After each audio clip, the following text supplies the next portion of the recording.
Welcome sa Dries TV. Kung interesado ka sa ganitong news, huwag kalimutang isubscribe ang ating YouTube channel. Maraming salamat! Welcome po ulit sa ating panibagong update tungkol kina Kim and Paolo Abilino. Sa bawat update natin, tatalakayin natin ang mga pinag-uusapan sa mundo ng social media tungkol kina Kim and Paolo Abilino. Kaya naman kung hindi pa po kayo nakasubscribe dito sa ating channel nako, i-click nyo na po yan and isama nyo na din ang bell button. So ayan, welcome back again sa ating YouTube channel mga ka-Kimpaw, and sa update natin ito ang pag-uusapan natin ay tungkol sa mga importanteng kaganapan kina Kim and Paolo Abilino. So pasensya na po kayo, medyo maingay yung background natin kasi maulan dito sa amin mga ka-Kimpaw eh.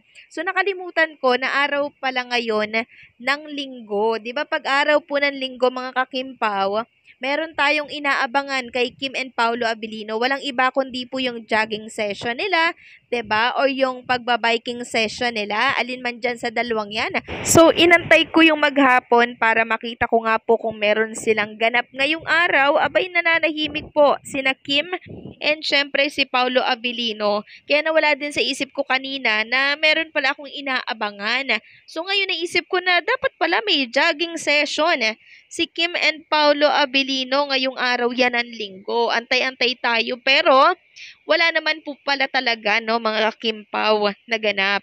So sabi nila kaya pala nag-workout na sila together kahapon, araw ng linggo, kasi ngayong Sunday wala pala silang ganap no sa pag-exercise kasi nga meron pala silang pinuntahan.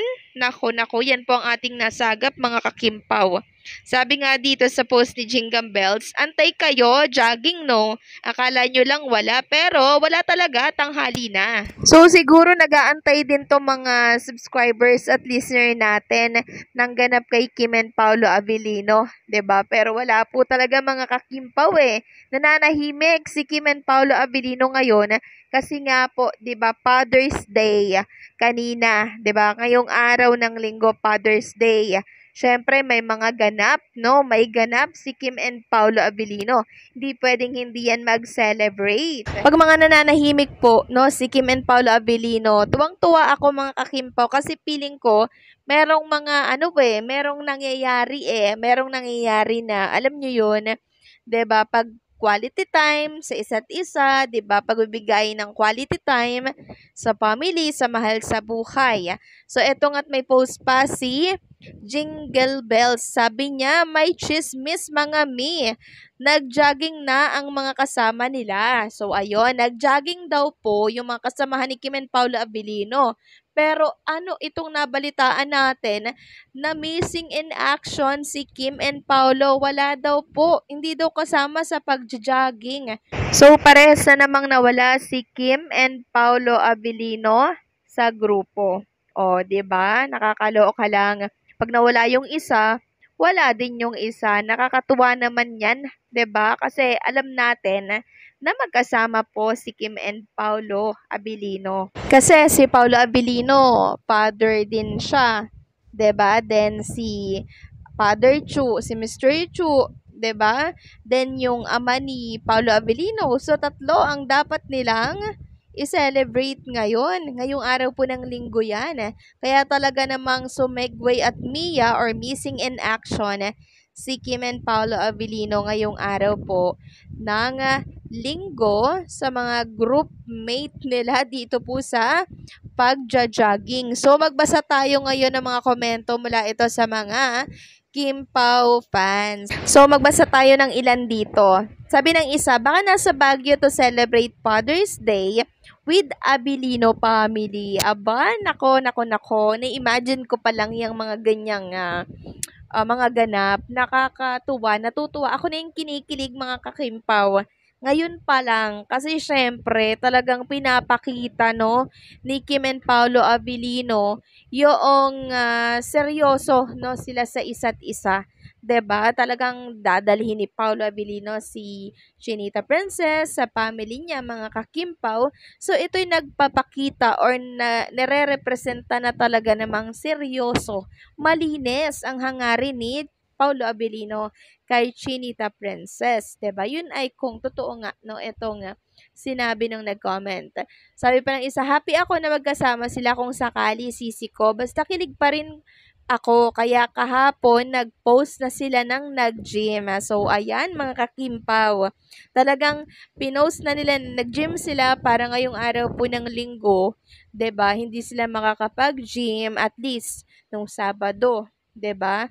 Nagawa na nila ng paraan yung kanilang pag-workout, 'di ba? Kasi ngayon, meron palang balak si Kim and Paulo Abilino na i-celebrate syempre yung espesyal na araw ngayon, 'di ba? Kasi si Paulo Abilino mga kakimpaw, mabait na ama yan, responsableng ama yan kahit malayo po sa kanya yung kanyang anak, talagang sinusuportahan niya po yan mga kakimpaw, unlike sa iba, 'di ba? Na paghiwalay na hindi na po padadala ng pera or hindi natutulungan. Pero si Paulo, iba.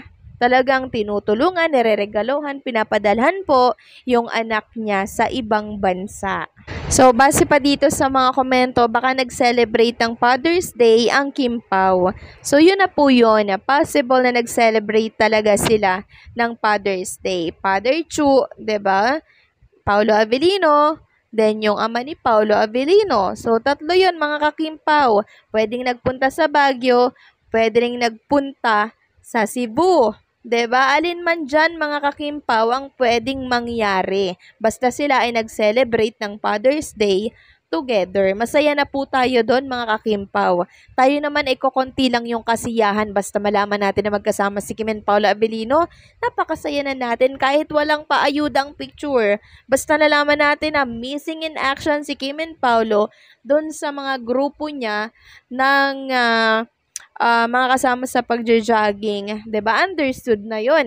Na pag nawala yung isa, nawala din yung isa, edi alam na na magkasama tong dalawang to. Sabi pa ng isa dito, nasa Baguio sila, sa akin lang naman. Mahirap kasi hanapin ang wala. Charot lang. Sabi pa ng isa, gymnast kasi sila kahapon. Baka nag-out of town sila. So, possible mga kakimpaw na talaga namang quality time sila para i-celebrate kung ano man po ang occasion ngayong araw po, no? Special to, 'di ba? Minsan lamang po sa isang taon magkaroon ng Father's Day. Kaya naman lubos-lubosin na po natin 'yan.